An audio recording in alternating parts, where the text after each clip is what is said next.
I came to in the body of Damian Blackwood, the alpha male CEO from some trashy romance novel, on the exact night he was supposed to get drunk and sleep with the heroine.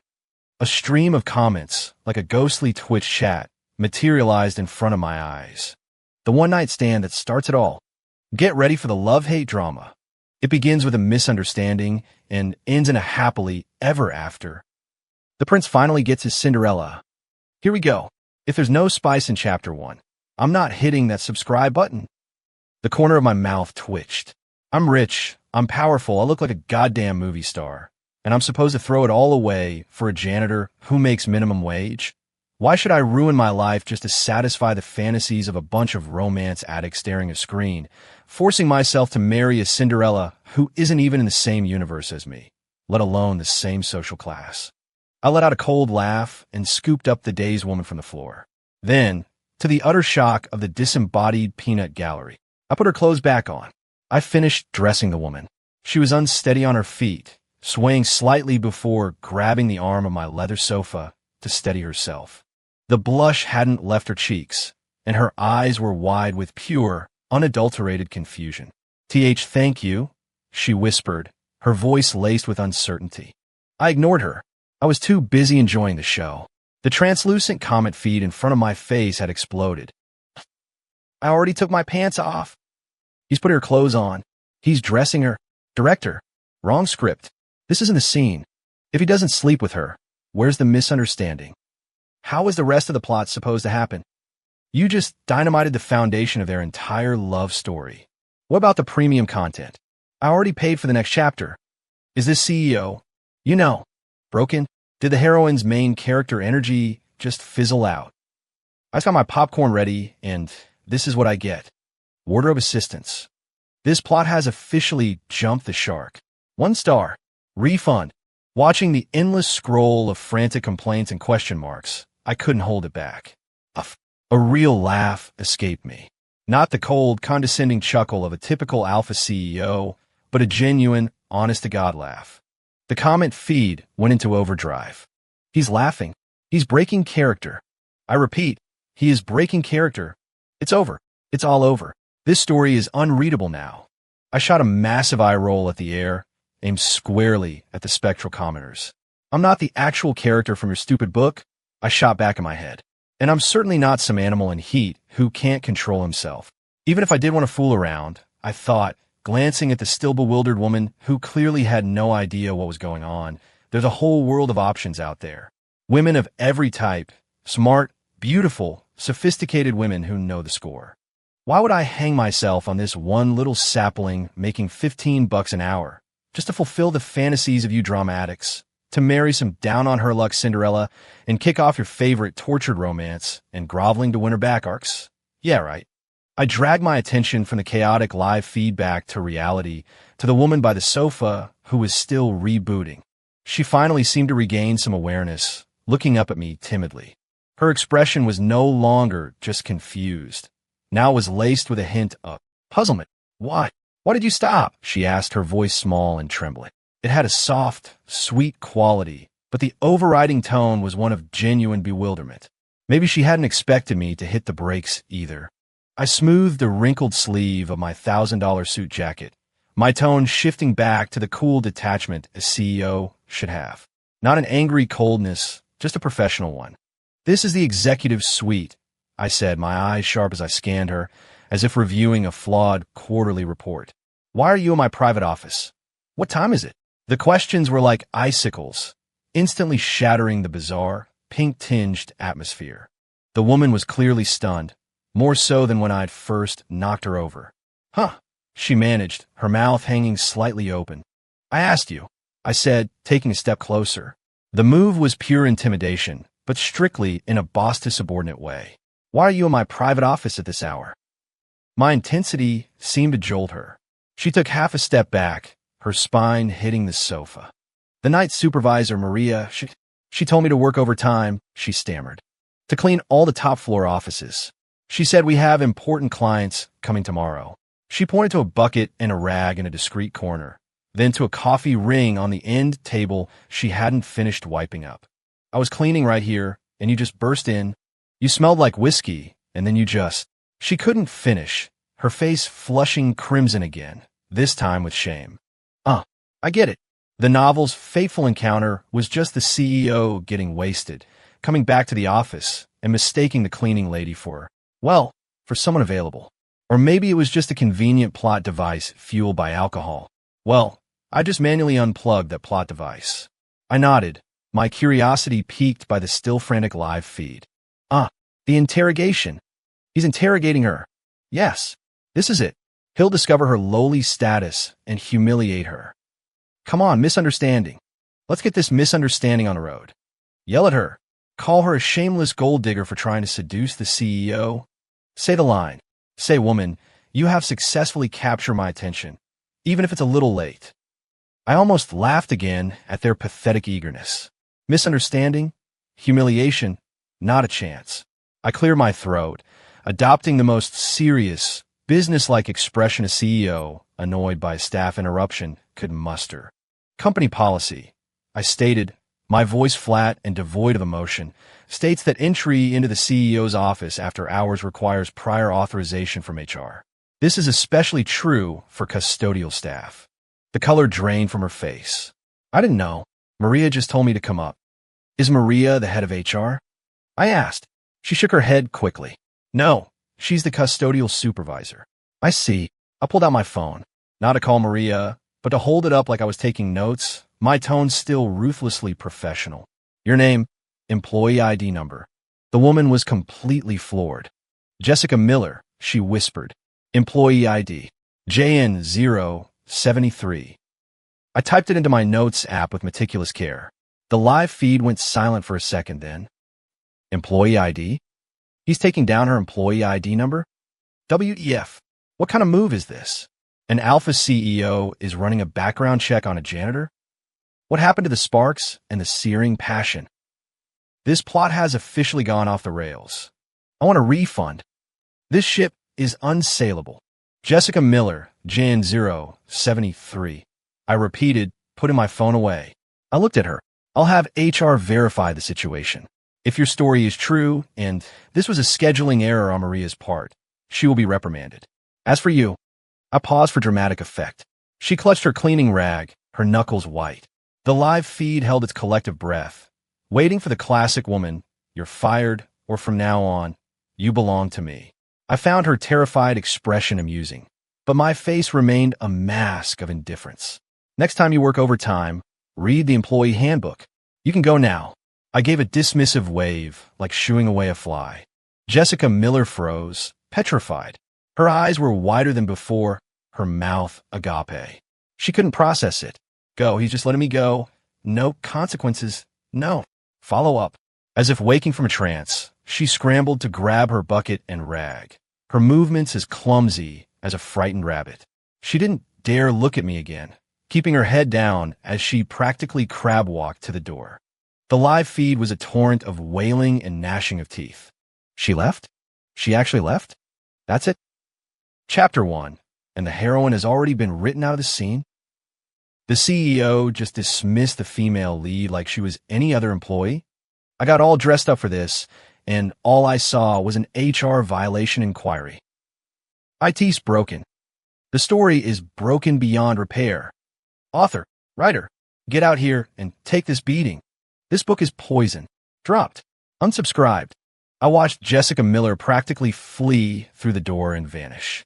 Then I watched the on-screen apocalypse of enraged comments. A profound sense of satisfaction washed over me.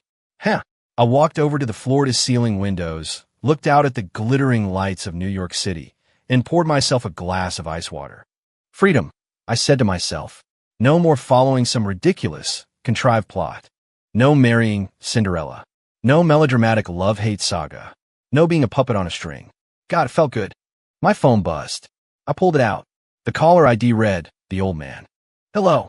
You little bastard. My father's booming voice exploded through the speaker. Did you piss off that psycho from the Lancaster family again? The Lancaster psycho? Who? Oh, right. Her.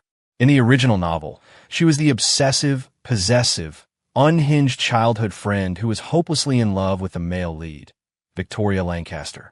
She was also the story's designated evil rival, destined to sabotage the main couple's relationship before meeting a pathetic end.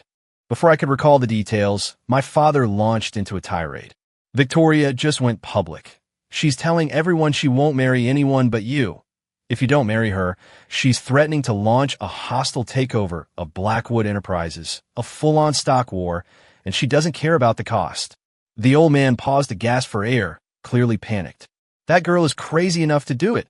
Our cash flow is tied up in a new tech division. We can't survive a battle like that right now. I cleaned out my ear. Ah, yes. The classic family crisis plot point. And? I asked, my voice calm. And? My father yelled. And you need to fix it. That's what. Either you go over there and sweet-talk her, calm her down, or... He hesitated, as if trying to remember his lines from the script. Or you find a decoy, someone to make her give up for good. I was just looking at the security feed from your floor. A disheveled cleaning lady just ran out of your office, he said, his words tumbling out. Look, you already slept with her, so just use her. It'll make Victoria back off for good. My father delivered his grand conclusion. You get her back to your penthouse right now, move in together, make it look real. That'll definitely get that Lancaster psycho off our backs. The live feed instantly revived. HOLYSHIT, the forced cohabitation trope. It's here, the classic setup. CEO forced to live with the Cinderella heroine. Enemies to lovers, slow burn romance. Even though the beginning was weird, the main plot is back on track. I knew it. You can't escape destiny. The prince still ends up with the commoner. Say yes, move in together, give us the drama. Can't wait to see the look on the psycho rival's face. Why yes, go get the cleaning lady. The plot is finally getting good. In the end, Cinderella will become the queen of the corporate castle. The comments were a chorus of celebration, as if their earlier outrage had been a collective hallucination. They were certain I was trapped. I listened to my father panting on the other end of the line and looked at the flood of Cinderella for the win comments. I couldn't help but smile. Not a chuckle, but a low, dark laugh dripping with mockery and amusement. Heh! My father heard it and grew even angrier. You're laughing. This is a 5-alarm fire, and you're laughing? The comments showed their confusion. Why is he laughing? Is he breaking character again? I have a bad feeling about this. I cleared my throat, holding the phone in my mouth. My voice was clear and casual. Dad, what? My father was taken aback by my calm tone. A smirk played on my lips as I watched the comments scroll by. I spoke slowly, deliberately. Victoria Lancaster wants to marry me. Fine by me. There was a second of silence on the other end. The live feed stuttered. I added, my tone light and breezy. Is City Hall still open? Think we can still get a license tonight? Dead silence. Absolute, deafening silence. On the other end of the line, it was as if someone had my father by the throat. Not a sound. Even his breathing had stopped. The live feed. Hey, a license? What did he just say? He wants to marry the psycho rival? And no. Wrong girl. He picked the wrong girl. What about Cinderella? What about the script? HOLY shit. This is a plot nuke. Did the CEO get dropped on his head? Victoria is the villain, the side character. You can't marry her. And why ship?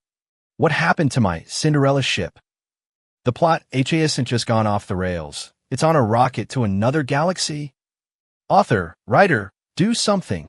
The comments descended into pure, unadulterated madness, 100 times more frantic than when Jessica had left. A tidal wave of question marks, exclamation points, and shrieking text scrolled so fast it was a blur. I finally heard my father gasp, followed by a violent coughing fit. Cough, cough. What? What did you say? You little bastard, say that again. You want to marry Victoria Lancaster? His voice cracked. I hummed, feeling wonderfully relaxed. Isn't she the one making a scene, threatening to ruin us if she can't marry me? This is just efficient problem solving. Marry her, problem solved. I started ticking off points on my fingers. Look at it this way. 1, it's a good match. The Lancasters are in our league. 2, she's crazy enough to scare off any other gold diggers. And 3, I looked at the chaos unfolding in my vision and drawled, I feel like it. I have to marry someone eventually, right? Might as well be a psycho I've known my whole life instead of some random cleaning lady I just met. Clatter. I heard something fall on the other end of the line. The old man probably dropped his jaw, or glass. His voice was trembling. You. Me what? I cut him off. Dad, get on it. Call the Lancasters. If we could get a license, I'll drive over right now. We can even seal the deal tonight.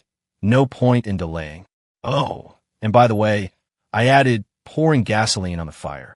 Tell that cleaning lady to focus on her job from now on. The position of Mrs. Blackwood has been filled. All I could hear from my father's end was heavy, ragged breathing. The live feed knew. SCEL the deal? With Victoria? My eyes. The mental image is burning my eyes. This is so fucked up, I'm actually intrigued. The writer is dead. Send flowers to the funeral. So my Cinderella heroine, on screen for 10 minutes. And she's officially out of the picture? God, I can't watch this anymore. Did the psycho rival possess the CEO? I demand a new male lead. Dropped, I'm out, peace. I watched the screen fill with meltdowns and chaos. Listen to my father sputtered, "You're insane, you've completely lost your mind," and felt a sense of liberation I'd never known. Freedom. This was freedom. They wanted me to follow their script? Not a chance in hell. Marry Cinderella? Impossible. Marry the psycho childhood friend? Maybe. One thing was for sure. I was done being a puppet. I had the best night's sleep. No Cinderella drama. No wailing from the live feed. They probably all rage quit. And no psycho heirs breaking down my door. My father called another 7 or 8 times. I ignored them all. Peace and quiet. I arrived at the office the next morning feeling refreshed. As soon as I sat down, my intercom buzzed. My assistant's voice was trembling slightly. "Mr. Blackwood, Ms. Lancaster is here. She doesn't have an appointment, but she said, you must see her immediately." Ah, the creditor has arrived. Send her in. I rubbed my temples. The inevitable was here. The door opened and Victoria Lancaster strode in. She marched right up to my massive desk, planting her hands on its surface and leaning forward, her eyes locked on mine. "Damien," she said, her voice tight, "is what your father said true?" I leaned back in my chair, raising an eyebrow. "What did he say?" He said. Her voice shot up, laced with a barely suppressed excitement. "That you said, you, personally, that you want to marry me, and that you were ready to get a license and seal the deal last night." Her eyes were burning, practically glowing with exhilaration. The live feed flickered back to life, filled with dread. Here she is, the prelude to the dumpster fire. The psycho is here for confirmation. It's over, he's trapped himself. Let's see how the CEO talks his way out of this one. "Where's Cinderella? We need a last-minute rescue." "Dude, stop. Cinderella's probably scrubbing toilets right now. This is intense, a face-to-face marriage demand. CEO, tell her it was a joke. Quick." I looked at Victoria's, "Please God let it be true," expression and was about to speak. Knock, knock, knock. A soft, hesitant rap on the door. Victoria and I both turned. The door creaked, open a few inches, and a timid face peeked in. It was Jessica Miller. She was holding a cleaning rag. The moment she saw me and Victoria in the office, she looked terrified, her face instantly paling. "Mr. Blackwood." Her voice was barely a whisper. Victoria, interrupted, was visibly annoyed. Her brow furrowed as she shot a sharp glare in Jessica's direction. "Who are you? Can't you see we're in the middle of something important?" Jessica flinched under her gaze and instinctively tried to pull back. But the live feed went wild. The heroine. She's here, and she's walking right into the misunderstanding. The showdown, the real showdown. Fight, fight, fight. CEO walk OF shame in 3, 2, 1. Jessica took a deep breath, as if summoning every ounce of courage she possessed. She ignored Victoria and looked only at me, her voice trembling and full of wounded pride. "Mr. Blackwood, I'm so sorry to interrupt, but I came back to get something." She paused, as if struggling to find the words, her face turning beet red. Her voice dropped to a thread. "My bra. I left it under your sofa last night." After dropping that bombshell, she quickly ducked her head, trying to disappear in her own collar. The office went dead silent. The air turned to ice. The live feed absolutely lost its mind. The B-Ray. IT was the B-Ray. The psycho rival is going to explode. Let the cat fight begin. CEO, defend the heroine. Choose the heroine. The main event has begun. I could feel the temperature in the room drop as a glacial chill radiated from Victoria. She slowly turned her head, her gaze shifting from me to the timid janitor cowering in the doorway. It was a cold, clinical inspection. Jessica looked like she was about to be frozen solid by that stare, her shoulders trembling. Victoria watched her for a full 5 seconds. Then she looked away. There was no screaming, no outrage. She actually let out a small, quiet scoff. It was a soft sound tinged with disdain and amusement. Her red lips parted as she glanced towards the sofa where the offending item presumably lay. "Oh, a bra," she said lightly.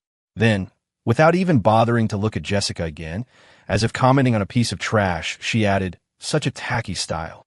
She paused, as if genuinely trying to recall the details, before offering a sincere, almost helpful piece of criticism. "You should really have her get something from this decade. Not sexy at all. Honestly, who could possibly get excited by that?"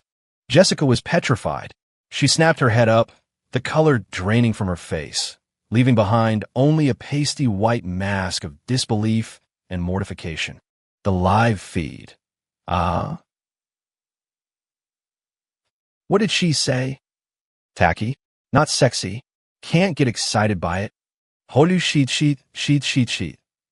What is this plot twist? The rival is critiquing the heroine's underwear? Is the critique the point? The content of the critique is the point. She's not mad. She's just disgusted. Where's my showdown? Where's my cat fight? Did someone need my melodrama? THI's plot is foobar. I'm done. CEO Mr. Blackwood, say something. The feed was more hysterical than ever. A solid wall of question marks and WTFs threatening to crash my brain. Jessica was completely shattered. She had probably never suffered such a humiliation in her life. Not being called a homewrecker, but being shamed for having tacky, unsexy underwear that couldn't arouse anyone. Her lips trembled, tears welling in her eyes. She couldn't speak.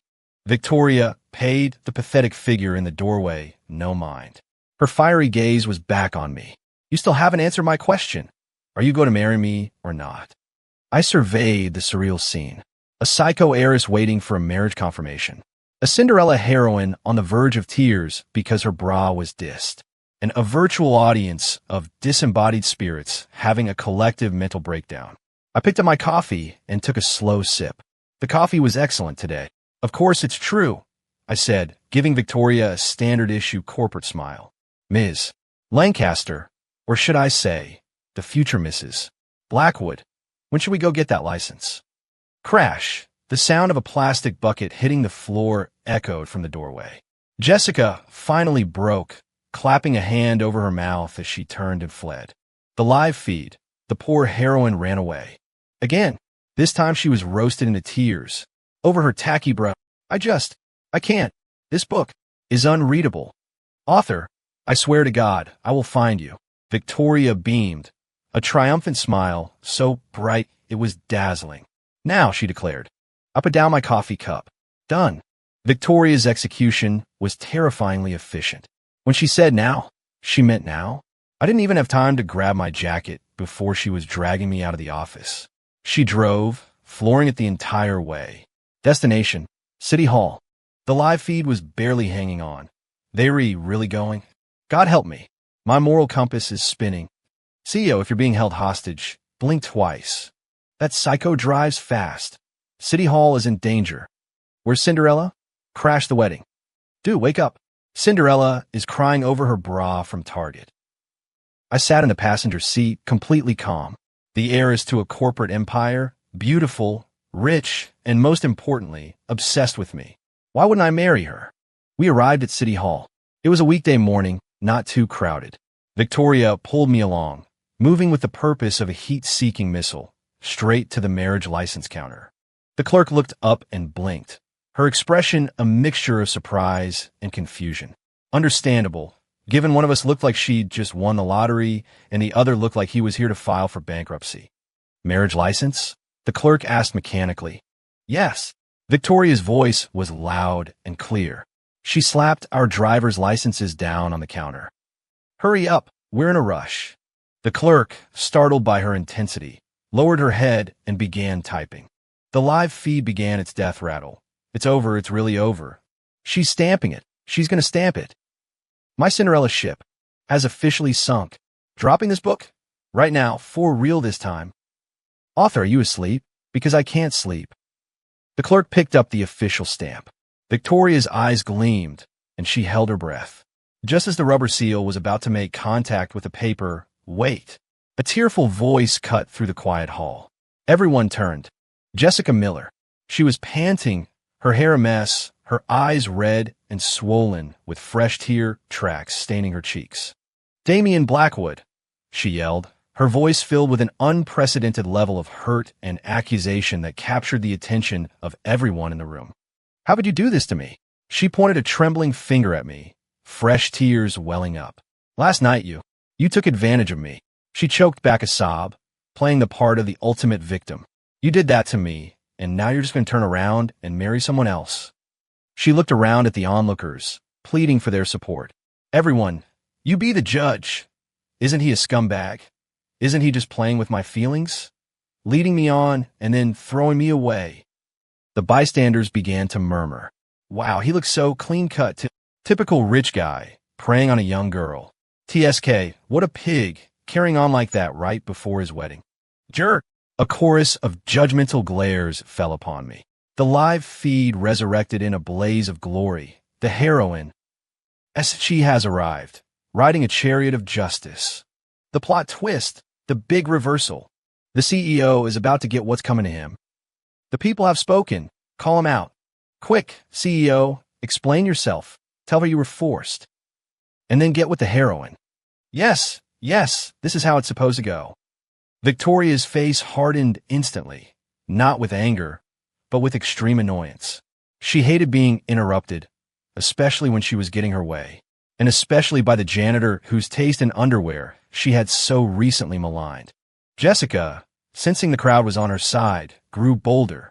She cried louder, pointing at Victoria. And you, what right do you have to look down on my? She couldn't bring herself to say the word brah, her face a mixture of shame and fury. Do you rich people think you could just bully anyone you want, that you could just trample all over our dignity? The crowd's sympathy was fully ignited. Don't be afraid, sweetie. Sue him. Sue him for sexual harassment. Scumbags like them should be exposed. Yeah, put them on blast. The mob was getting riled up. Jessica, feeling validated, sobbed while staring at me with a look of stubborn, wounded pride. The live feed was ecstatic.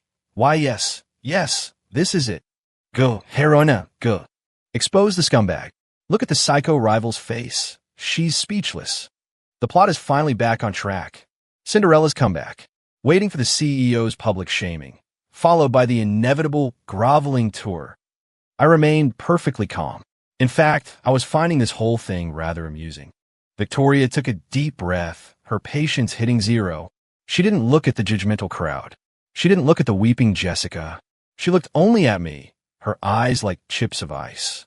Did you sleep with her? I shrugged, telling the simple truth. I was drunk.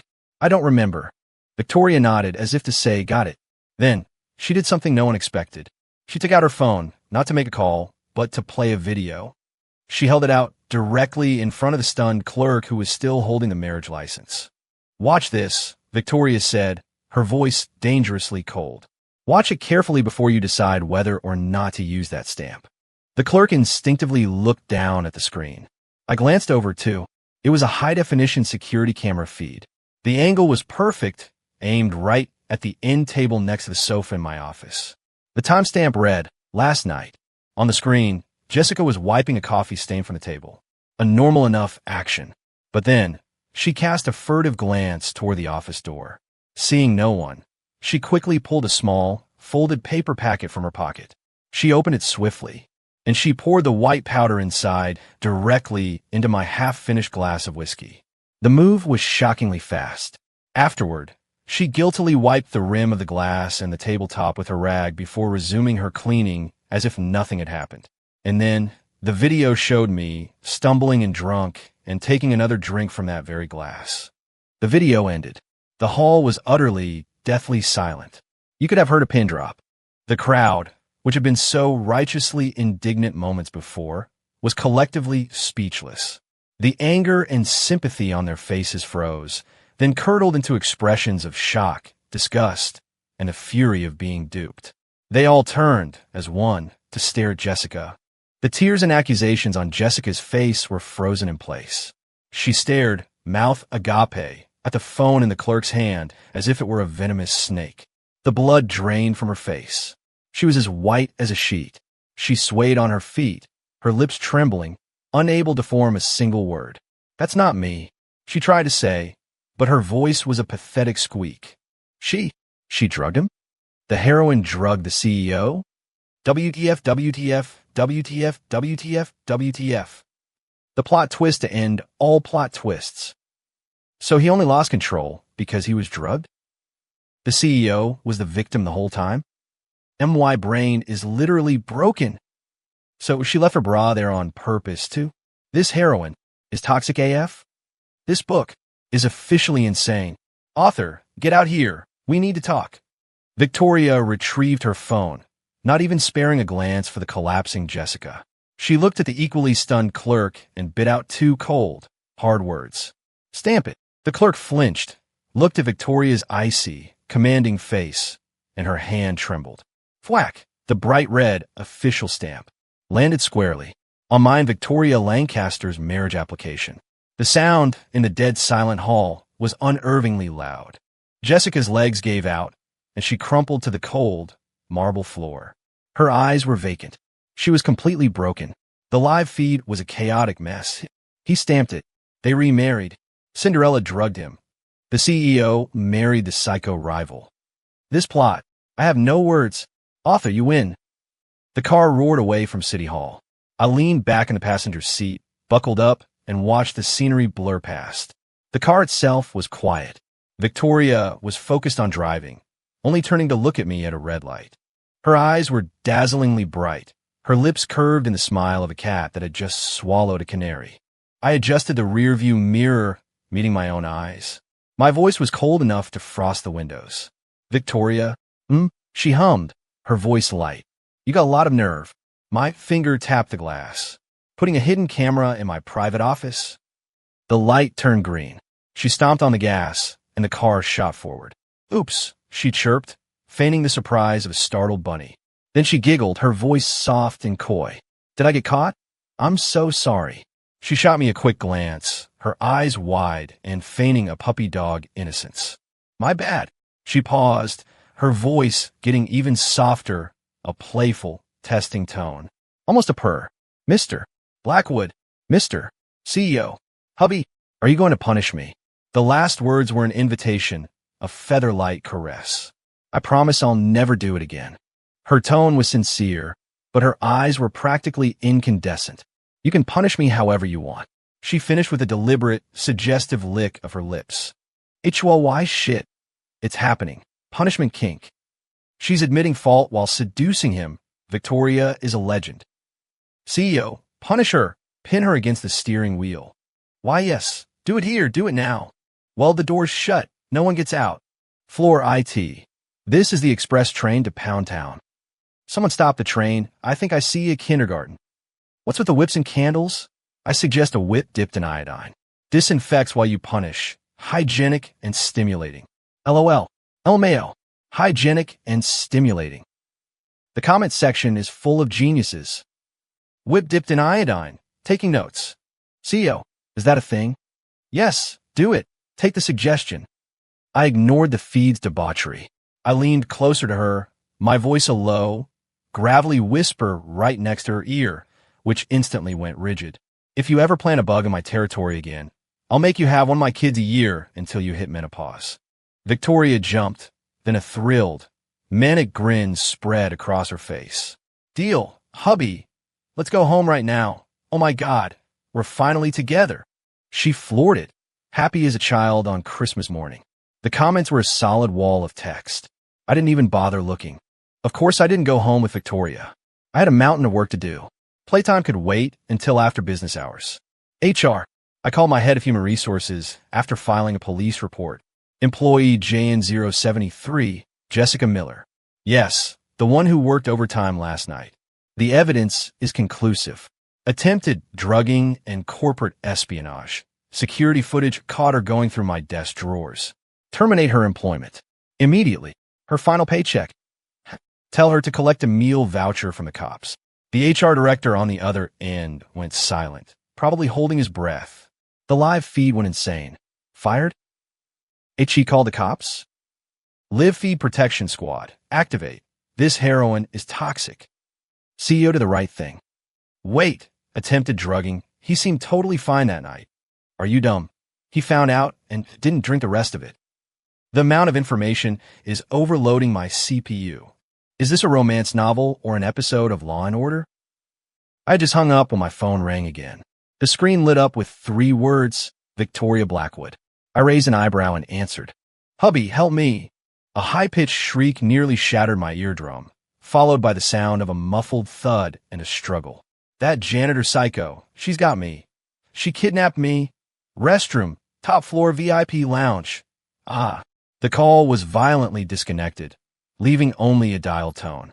I held the phone, stunned for a second. A scene from the original novel flashed through my mind. The evil rival, Victoria Lancaster, driven mad by jealousy, kidnaps the innocent heroine, Jessica Miller, at a luxury hotel, intending to push her off the roof. I leaned back in my chair, tapping my fingers on the desk. Tap, tap, tap. Interesting. The kidnapper and the victim. It seems they got their roles reversed. The live feed clearly had the same thought. The rival is screaming for help. The heroine kidnapped the rival. System overload. I'm crashing.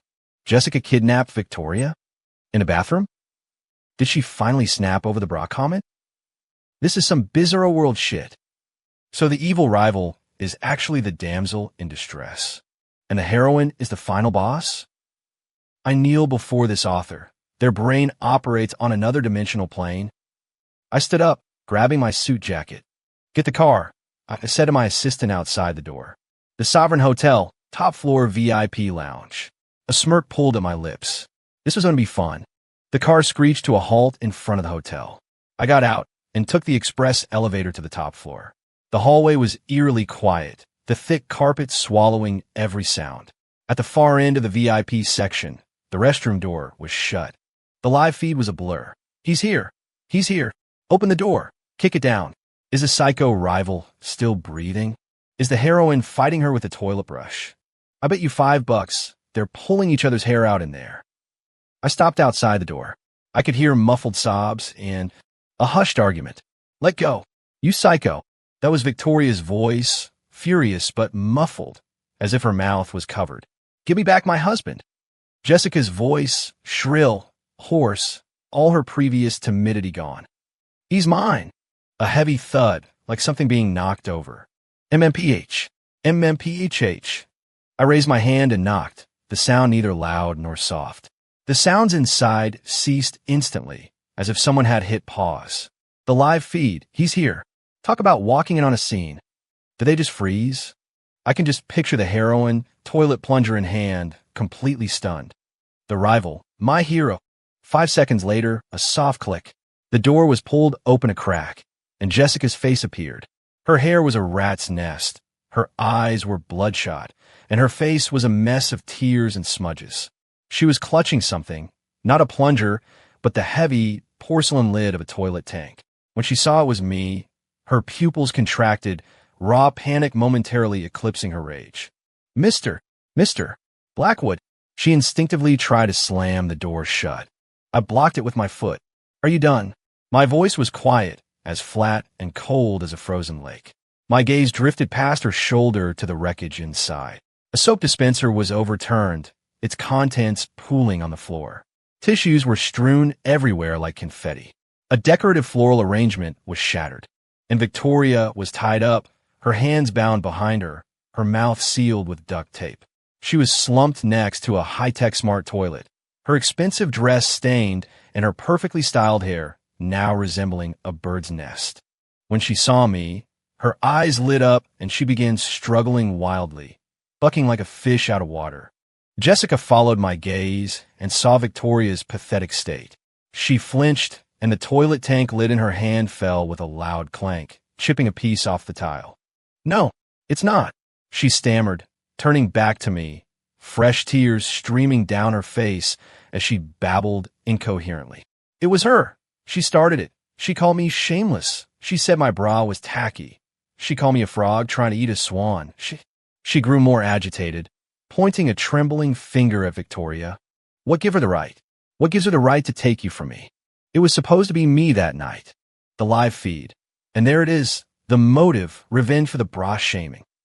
The cat fight is real. So the weapon of choice was a toilet tank lid? How was the rival so weak? Taken down by a janitor. Victoria. I wasn't ready. Victoria, hearing the accusations, struggled even harder. If looks could kill, Jessica would have been a pile of ash. MMPH. MMPHH. I raised a hand and rubbed the bridge of my nose. This was tedious. "Are you finished?" I asked, cutting off Jessica's tirade. She choked on a sob, staring at me with tear-filled eyes. I reached into the inner pocket of my suit and slowly pulled out a neatly folded piece of paper. I unfolded it. "This is for you." I held it out in front of her. Black ink on white paper with a bright red official seal. It was her termination letter. Jessica stared at the heading as if she'd been struck by lightning. The color drained completely from her face. "You're fired," I said, my voice devoid of any emotion. "Now, let her go, pack your things, and get out." The live feed, the finishing move. He's twisting the knife, serving termination papers in front of her rival. That's a new level of social execution. CEO, to deal with crazy, you use protocol. Jessica's lips trembled. She didn't take the paper. She looked from the letter to the struggling Victoria on the floor, then back to my cold, impassive face. Her expression slowly shifted from despair to a deeper, more terrifying madness. "No, I won't go," she shrieked, suddenly lunging for the chipped piece of the toilet tank lid on the floor. The sharp, ceramic edge glinted under the lights. "If I can't have him, neither can she." She scrambled up, brandishing the shard as she lunged toward Victoria. The live feed. HOLYSHIT. She's got a shank. A porcelain shiv. That's a lethal weapon. The rival is done for. "CEO, do something." Victoria's eyes went wide with terror as she tried desperately to shrink away. As Jessica lunged with the porcelain shard, I didn't even flinch. Hotel security was faster. Two burly men in black suits materialized from the hallway, grabbing Jessica as if she were a misbehaving toddler. One twisted her arm behind her back while the other easily disarmed her. "Let me go! Let me go!" Jessica shrieked, her hair plastered to her face, all dignity gone. The guards ignored her, efficiently restraining her and dragging her away. Only then did I walk over and crouch down beside Victoria. "Rear up!" I tore the duct tape from her mouth. "Ow!" Victoria hissed, sucking in a deep breath. The second she could speak, she started yelling. "Damn it, Damien. Are you a turtle?" A few more seconds, and that psycho would have cracked my skull open with a toilet lid. The live feed. LMAO cracked her skull with a toilet lid. Victoria's mouth is as sharp as ever. The janitor really went full beast mode. The rival's life is hard. Kidnapped and then berated for her rescuer being too slow. "I was handling something," I said nonchalantly as I untied the ropes on her wrists. Like calling the police and firing a certain lunatic. Once freed, Victoria scrambled to her feet, rubbing her wrists and glaring at me. Her dress was a write-off, covered in smudges, and her expensive hairdo was now a bona fide mess. "Handling something? I think you were shopping for a new wife," she snapped. I didn't take the bait. I just turned and started walking toward the elevator. The show was over. Time to get back to the office. Victoria hobbled after me on her half-broken heels, still ranting. "Damien Blackwood, you just wait. This isn't over. I'm suing you for emotional distress. Lost wages, and this dress was limited edition. You owe me 10 times the price." The live feed. Victoria, professional litigant. Emotional distress damages, LMAO. 10 times. The rival is always about the money. We had just reached the elevator bank when a figure shot out of the fire escape door, slamming into the wall. It was Jessica. She must have broken away from the guards while they were waiting for the police. She leaned against the wall, panting heavily, her eyes locked on me. They were terrifyingly red, her face a canvas of tears and sweat. "Damian Blackwood!" she screamed, her voice hoarse, as if she was using her last ounce of strength. "Why don't you love me?" She staggered forward, pointing a shaky finger at the disheveled Victoria, who was still trying to fix her hair. Jessica's voice cracked with a desperate, hysterical sob. Aren't alpha male CEOs supposed to fall for the Cinderellas? Aren't they supposed to love the ordinary, resilient girl? She sounded like she was reciting from a textbook, protesting some grave cosmic injustice. That's how it is on TV. That's how it's written in the books. The air went still. Victoria's hands froze in her hair. She looked at Jessica like she was an escaped mental patient. I stopped and turned back. Looking at her unhinged face, I let out a dry, humorless laugh. "Oh," I raised an eyebrow, my voice quiet but sharpened to a razor's edge. "Cinderella, the ugly duckling, a CEO falling for his janitor. You've been watching too many Hallmark movies." I took a step closer, my presence overwhelming. My tone was pure, undisguised mockery, as if I were inspecting a cheap knockoff. "We're not in the same class. We're not even on the same planet. On what grounds could you possibly think you'd end up with me? Your minimum wage job? Your inability to afford a decent bra? Or was it the packet of illegal drugs you carry around, hoping to climb into my bed?" My barrage of questions left Jessica speechless, her face ashen. My gaze flicked from her to Victoria, who was now watching the show with her arms crossed, then back to Jessica. "She's beautiful. She's rich. We're equals. And most importantly, no matter how crazy she is, she's crazy about me. What do you have? A head full of soap opera bullshit." I scoffed, delivering my final judgment, my voice like ice. Even dreams have to be grounded in reality. The only reason the ugly duckling turned into a swan was because she was a swan to begin with. "And you, what are you?" My words had completely broken her. Tears streamed down her face, her lips trembled. Pushed to the absolute brink, she suddenly shrieked. But that's how the original story was supposed to go. The moment the words left her mouth, she froze, realizing what she'd said. She clapped a hand over her mouth in horror. "Victoria? The live feed? Wait, the original story? What did she just say? Why shit? No way, no way, and no way." Information overload. I stared at Jessica's instantly pale face and her desperate attempt to silence herself. My annoyance hardened into a cold, sharp focus. I narrowed my eyes, drilling into her. I asked, enunciating every single word. "What? Original? Story?" Jessica's eyes flew wide open. The hand over her mouth trembled violently. She looked at me as if she had just seen a ghost. The world went silent, the only sounds being Jessica's choked sobs and Victoria's confused breathing. The live feed. Crashing. Why mother of God, what the actual fuck? Transmigration? The heroine is a transmigrator? A plot twist of nuclear proportions. So she knew the plot. That's why she drug him. She was trying to force the plot to happen. She'd do anything to be the heroine. I am broken. I am physically broken. Author, get out here. We need to have a serious talk. This isn't a romance novel. It's a goddamn sci-fi thriller. The live feed is dead. If you need us, leave a message at the beep. My brain can't process this. I need a minute. Jessica trembled under my gaze, the hand over her mouth shaking uncontrollably. Terror and despair exploded across her face, a look far worse than when her drugging plot had been exposed. A strangled noise came from her throat. She couldn't form a coherent sentence. Just then, the elevator chimed. The doors slid open to reveal two uniformed police officers. The lead officer took in the scene, the collapsed and hysterical Jessica, the disheveled Victoria, and me radiating a dangerously low-pressure system, and his brow furrowed. "What's going on here?" he asked, his voice stern. The security guard who had followed them immediately pointed at Jessica. "Officer, that's her. Attempted assault and unlawful imprisonment of this lady here." The officer's attention snapped to Jessica. At that moment, her last psychological defense shattered. Ha ha, ha ha ha, She burst into a fit of wild, shrill laughter that was both piercing and utterly unhinged. With tears and snot streaming down her face, her expression twisted into a grotesque mask, she looked like a madwoman. "That's right. It was me," she shrieked, pointing a finger first at me, then at Victoria, and finally into the empty air, as if screaming at an invisible audience.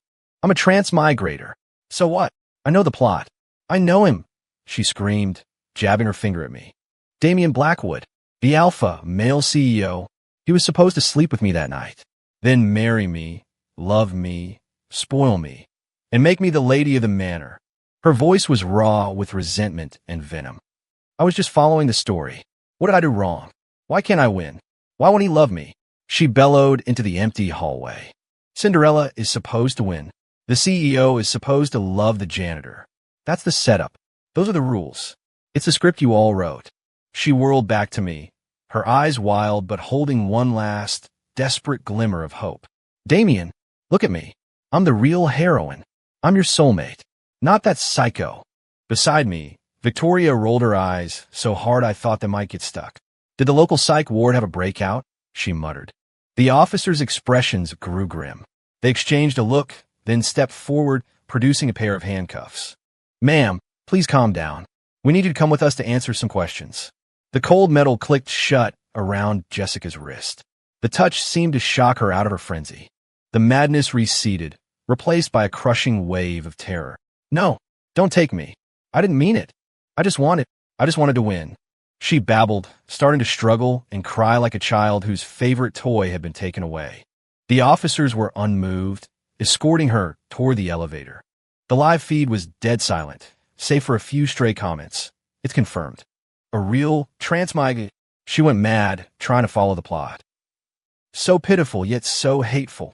This book is cursed." As they led her past me, Jessica suddenly stopped struggling.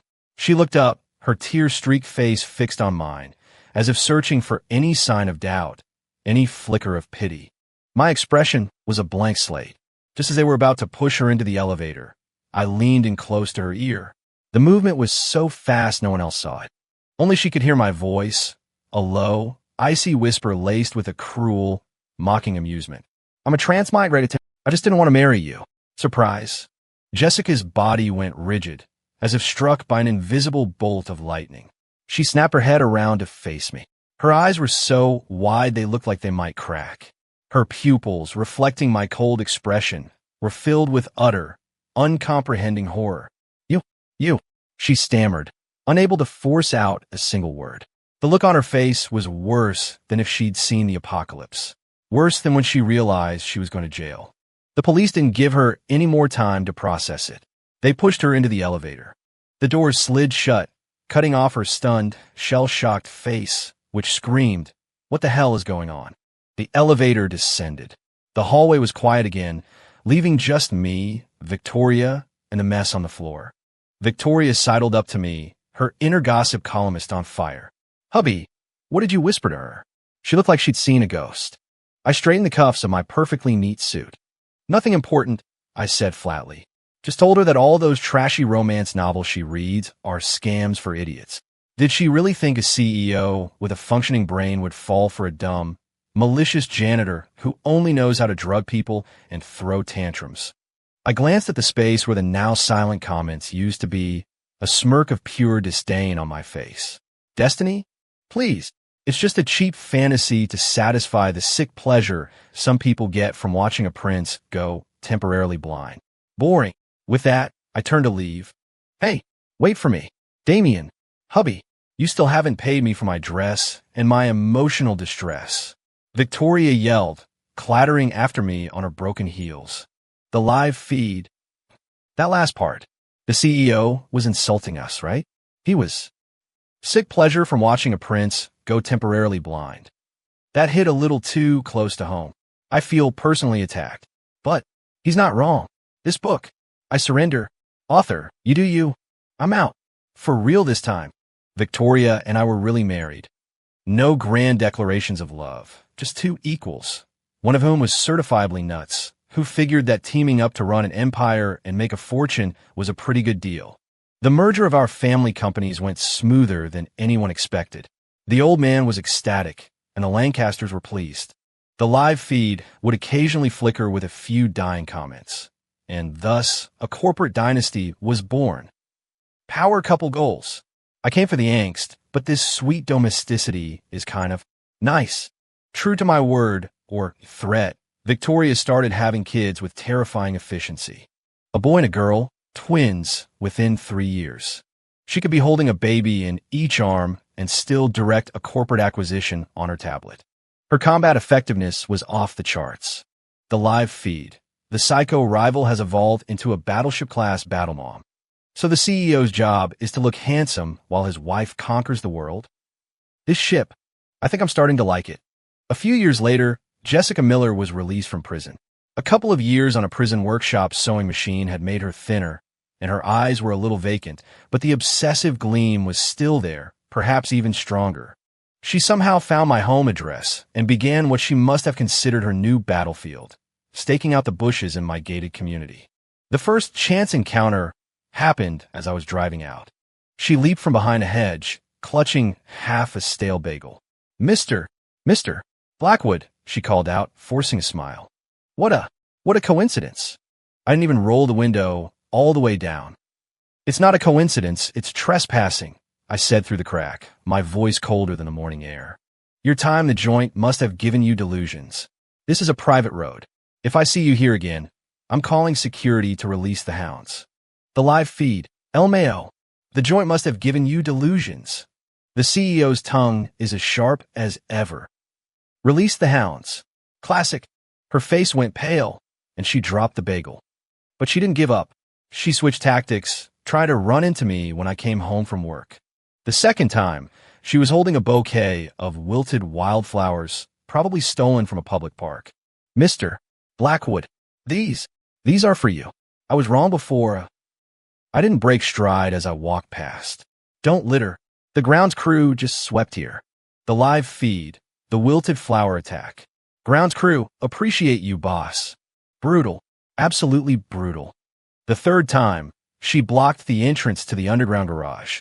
She was wearing a faded white dress, clearly not new. Mr. Blackwood, look, I've changed. Don't I look like an innocent maiden? Can't we start over? I cut her off. Start what over? Drugging me? Or kidnapping my wife? I pointed toward the main road. The state mental hospital is that way. I'll even pay for your Uber. Just stop acting out your tragic drama here.